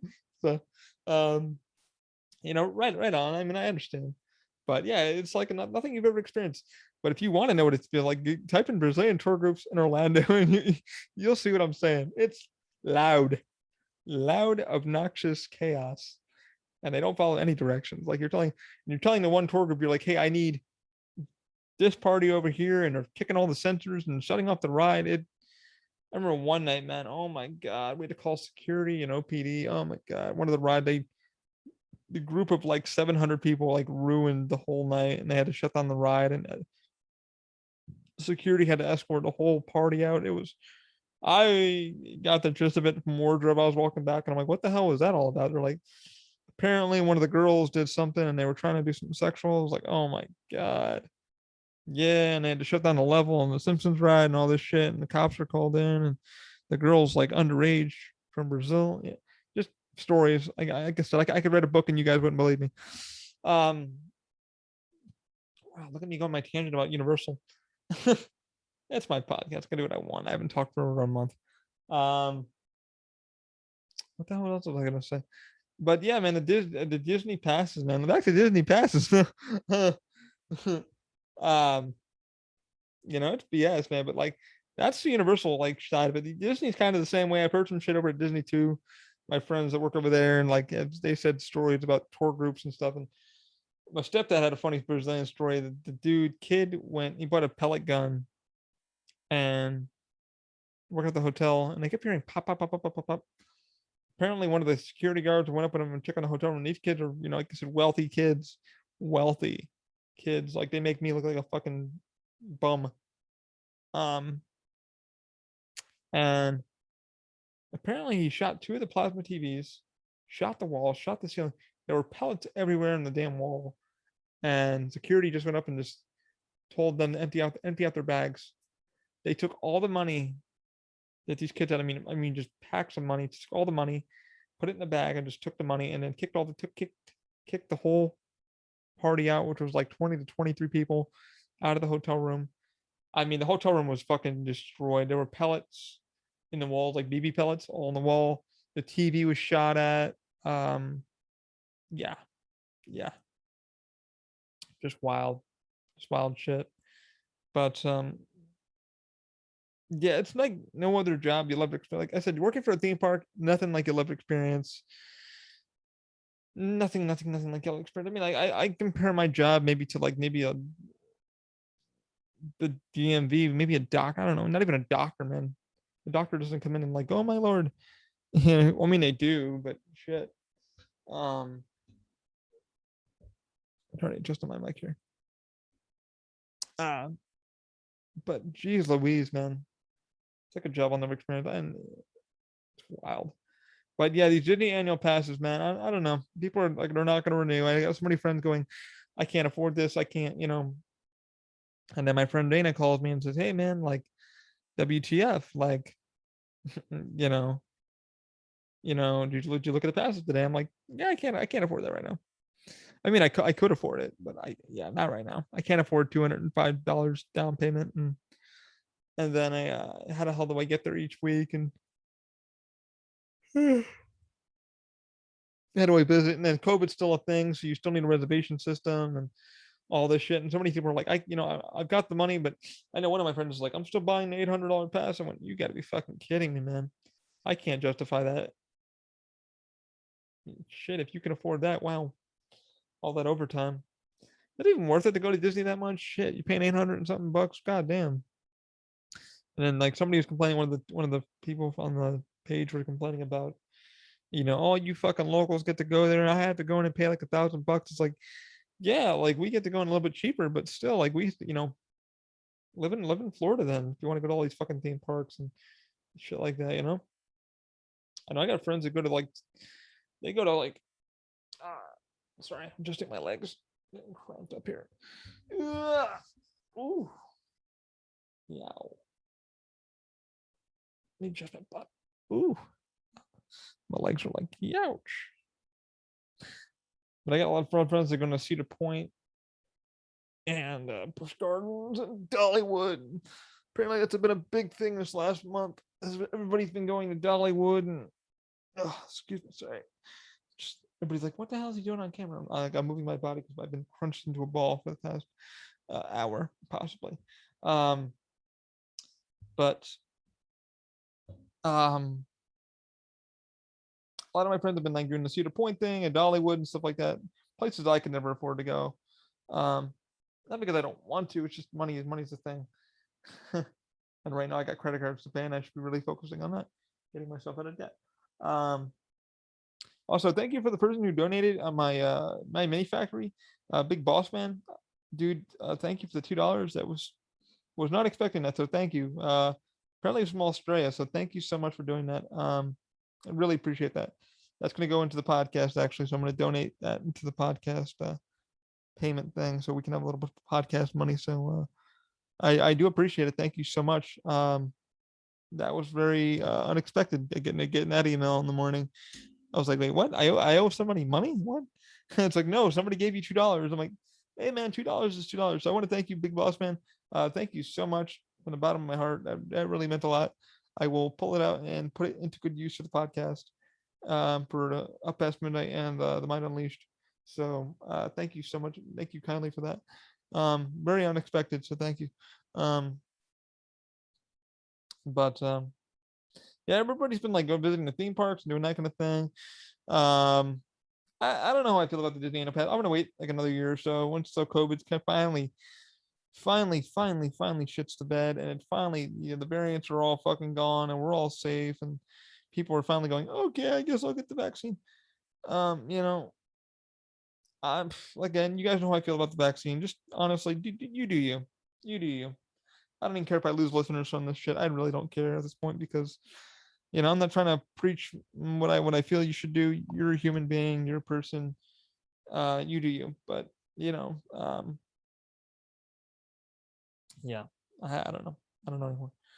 But that's what people have been saying with the Disney passes. They're like, yeah, man, I don't think we could. I don't think we can justify paying the extra, $20 extra. That's what broke it for us. And the $205, like I said, it's $205 any which way you swing it. That's the down payment. You add that up between 4 people, that's a lot of fucking money. And then on top of that is the monthly charge, which you're going to be starting to pay. So you're better off paying. Well, if I was me, if I could afford it, if I had extra money to burn each month, I would probably do the Pirate Pass, which is technically the Gold Pass, which gives you, a little more, gives you like 10 months playtime. But I don't even know why the fuck they call it these pass. These pass names are really effing weird because people are like, what the fuck? Like, what the hell is this? Who came up with the names of this? And now that Disney is charging for an Express Pass, or sorry, Fast Pass, aka Express Pass, whatever the hell you want to call it now, Genie. It's kind of fucked up. Then people are like, oh my god, I gotta pay for a fucking Fast Pass now? Like, what the fuck? It's like, yeah, you had to do that way back in a way, but now, they tried this stupid thing where you could like reserve them, and now you have to freaking buy them. It's like Universal's been doing that for eons. They've been charging for Express Pass. Universal's Express Pass, Disney's Fast Pass. They're just a fucking speed ticket. What I usually call them, just speed ticket. And Universal had Virtual Line, which Virtual Line, for those who don't know what the hell that is at Universal, it is a ticket you can get to reserve a time to come back. So instead of waiting in a damn line, you can say, hey man, I got a party of 6, party of 8, party of whatever. You know, we want to pick this time. We got to wait like an hour, and then we'll come back, and our wait's not as long. That's all a virtual line pass is. A friend of mine asked me to explain that to him. So I told him, I said it was kind of like a Disney Fast Pass. You pick a time. It was the old school Disney Fast Pass. You would pick a time, how many in the party, and you come back at that time. That's pretty much what it is. Instead of you waiting forever and ever for a ride to do its thing, you can go get a reserve time and go, I don't have express, but I don't feel like waiting. I feel like to have lunch. Go have lunch. Pick your time. Pick a 1 o'clock, pick a 2 o'clock. Pick what it's giving you. And they go, okay, I gotta wait 20 minutes. Fine. So you can go pee pee, poo poo, do what you gotta do, and then you're in the ride. And only a few rides offer that at Universal. The ones are Jimmy Fallon, Fast and the Furious, The Mummy had it, Haggard's has it. And I forget what else has it. I don't remember all of them. But Jimmy Fallon, because I worked there, and that's why I know about reserve time. We were the first ones to have it. So, and then Fast and the Furious, which I ended up making one for Fast and the Furious one day just so I could, my buddy could ride it with me. And it was just something to do. But I call it Fast and the Flop. But yeah, I don't know. I don't know what Disney's gonna do. I don't know. I can't justify paying that shit right now. Like I said, I got bills to pay, so and I can't justify paying $205 down, and then, you're fucking better off. Honestly, you're better off paying the shit outright. Like honestly, I know some people are like, I'm gonna buy that. I'm gonna buy that annual. I'm gonna buy that $8.99 pass. Buy that $900. Shit, if you got $1,000 to burn, Jesus Christ, damn. If I had $1,000 to burn, it wouldn't be at Disney. What would you invest in, Ollie? My business. I'd buy another. I'd honestly buy another printer. I'd buy a bigger printer, bigger resin printer. That way I could do more shit for people.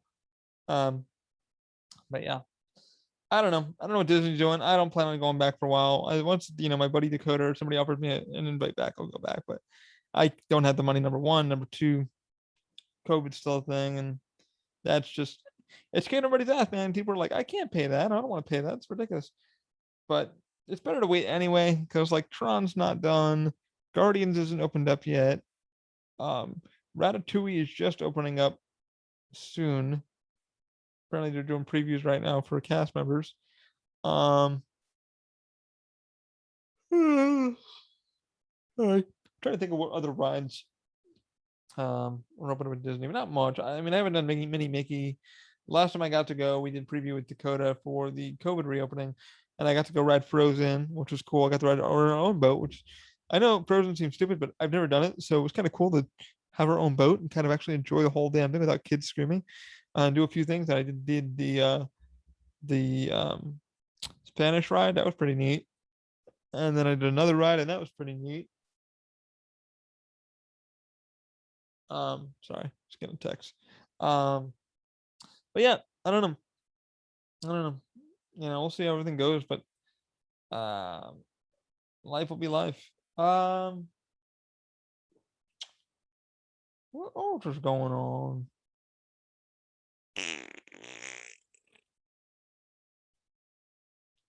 Been a podcast of me just rambling my head off and talking about Universal more than I thought it would be.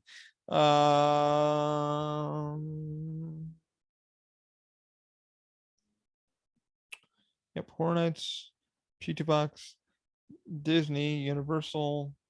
Oh shit. Cody, Mystic. Hope you're doing well, brother. If you're listening at all.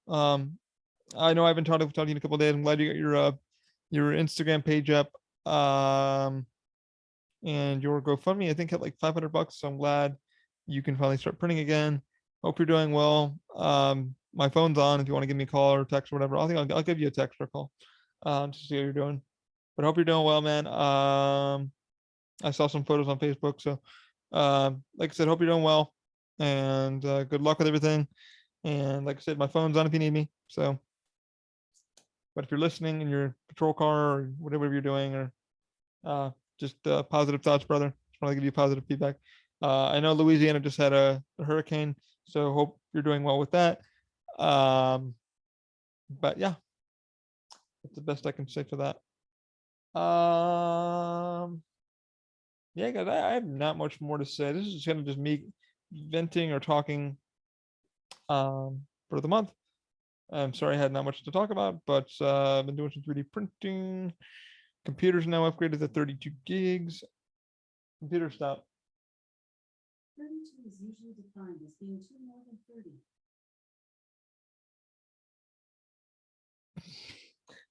Funny. Oh, it was great.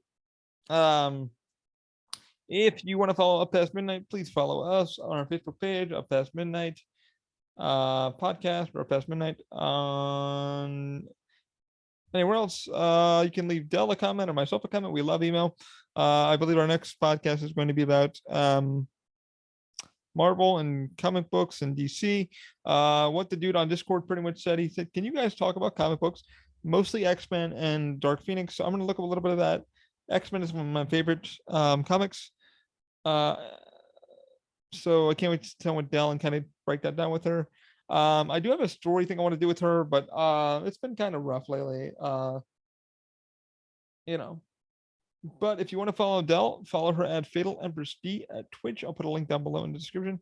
Definitely give her a follow on Twitch. She definitely takes donations. She would love a donation because donations help her.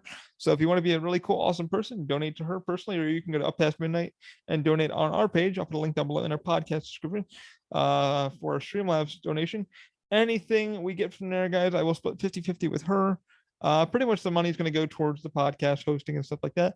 But I will make sure she gets some cashola.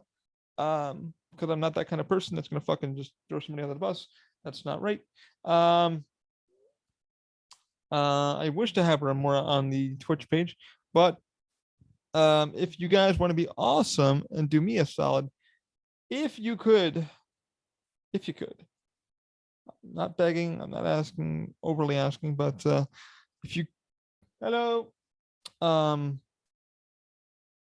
if you could give us a like on the Facebook page or the Instagram or the Twitch page, that would be awesome. I'm trying to get to 50 follows on Twitch because Twitch is retarded. There, I said it. I really think Twitch is stupid.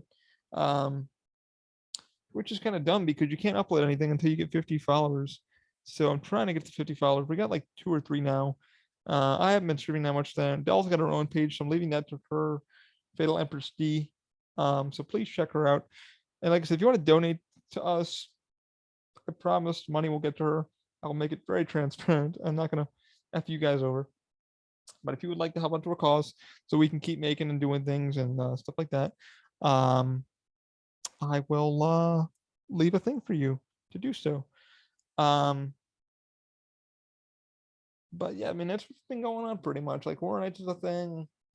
People need to stop being assholes and trying to ruin it for everybody else and saying, oh my God, it's got vinyl and I'm not going to go and get a pass because people are trying to protect themselves. And it doesn't scare me enough that there's a small barrier between us and it's not as frightening and it's going to be a shitty event. It's like, shut up, enjoy the fucking event, have a cold beer, you know, be grateful we're fucking happening. And many people, many of my friends, my actual real friends are like, fucking Horror Nights is happening. I'm going. So all my friends that are going to HHN, like, fuck yeah, let's do it. They're all like on board. They've already had some of the treats and they can't wait. They're just excited for Horror Nights in general, man. They can't wait to see the houses. I know one of my friends has already bought his frequent for your pass. He doesn't care. He doesn't care one bit. He's like, I am so looking forward to this year. He's got all his Horror Nights stuff. He is like, baby, bring it on. So I think it's awesome that a lot of, you know, the real HHN fans want to go see it because they're just ready for HHN. It's that time of the year. It's spooky time. It's the year that they all crave. So I'm happy for my friends that really do enjoy it. And yeah. But yeah. I'm gonna end it here, I think. I have not much to say, no more to say really. What else am I doing? I might do some streaming of video games this week. I don't know. I'm gonna finish up some 3D printing. I gotta finish up a Garrett from The Witcher. Been working on that for Dell. It's supposed to be a surprise gift, but it taking longer than expected. Like I said, I got the resin for my printers now, and the screens are now fixed. And I got somebody was able to help me out getting some resin, stuff like that. And I also got some FEP, not FEP, so I'm going to put that on that tonight or tomorrow. Probably tomorrow. I wanted to do it tonight. It's almost 9 o'clock here. Football's about to start too, so I'm excited for that. Anyway, guys, I'm sorry that this podcast sucked. I love you all. Almost up to 10,000 listens. That's freaking crazy. But yeah, I don't know what else to say, honestly. I pretty much just gave you a Disney and Universal rant. What else? What else? Oh, fucking Jungle Cruise was awesome. What else did I watch? Suicide Squad was fun as hell.